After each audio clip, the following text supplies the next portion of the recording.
welcome to Fish on Fridays. I'm Al McCauley, and today I want to talk about something my dad called mud. Some people call it Joe, other people call it Java, but most people call it coffee. If you're like me, you like having a cup of coffee in the morning. Maybe you need 2 or 3 to get your day going. But coffee is a part of a staple. It's a routine that we all have, or a lot of us have, and we enjoy coffee. I love the smell of coffee too. But I want to talk to you about this mug. I don't know if you caught this. I love this. See what it says? Wake, pray, coffee. What a great list of priorities to start your day. Imagine if everybody in the world woke up and the first thing they did was they prayed.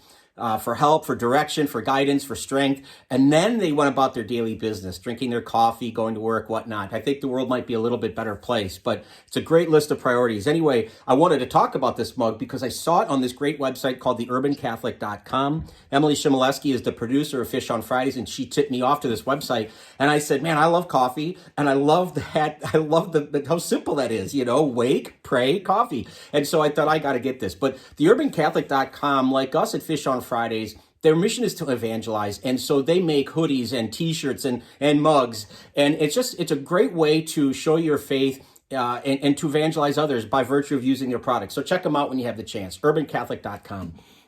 But believe it or not, there is the connection between coffee and the Catholic Church. The Catholic Church had outlawed the consumption of coffee by Catholic Christians throughout Europe. And there's 2 real reasons for that. First of all, coffee was introduced into Europe in the 15th, 16th century by the Ottoman Empire. Now, the Ottoman Empire is Muslims. They're Turks. And we're talking east and a little bit south of what would be Western Europe. And so because it was drunk by the infidels, it was called the devil's drink. It was something that, Christians shouldn't partake of it. If they like it, we shouldn't, because they're not like us.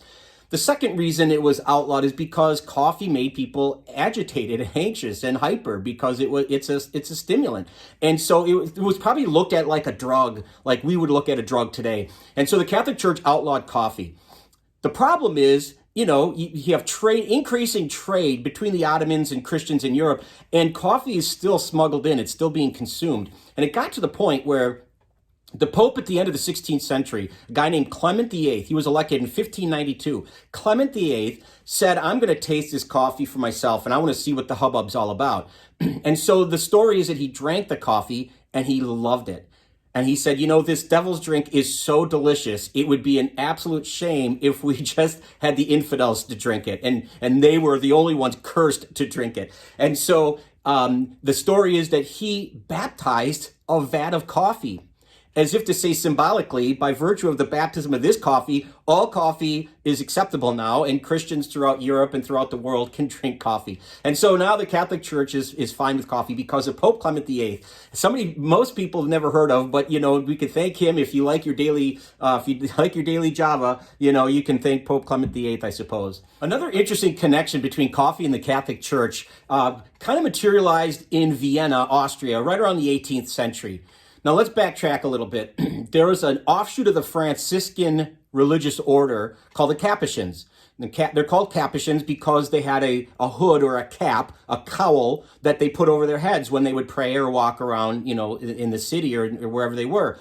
But the Italian word for cap or cowl is a Capuchin. And so that's why they called themselves the Capuchin order. And they were an offshoot of the Franciscans, which wore a brown robe. So here you've got these Capuchin friars in these brown robes with the hoods walking around town. Now, fast forward, that's in the 16th century, I should say. Fast forward to 18th century Vienna. People are drinking coffee like no other. It's very popular, especially among ladies and gentlemen of distinction. But the problem is coffee is very bitter. And so somebody gets the idea that we should add some warm goat's milk to it and maybe even a little bit of sugar.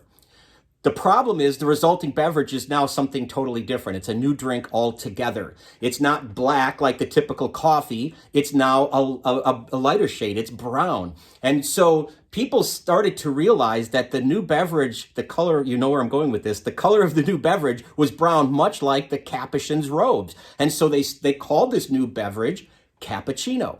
So here you go. If you're not going to pray to Clement VIII and thank him for his blessing of coffee, back in the 16th century, then maybe you thank St. Francis and his disciples centuries later, the Capuchins, because they gave us cappuccino. Maybe he should be the patron saint of coffee drinkers and baristas and whatnot. But anyway, just another way our Catholic faith, our Catholic heritage is just really richly intertwined with so many things that we just take for granted. Just like our daily coffee. Who would have thought? But just something else to be very proud of with our Catholic faith.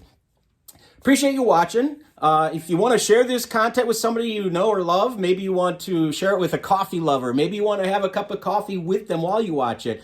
But either way, appreciate you watching, and love it if you'd subscribe to our YouTube channel. Check us out on Facebook. Don't forget to check out our friends at theurbancatholic.com.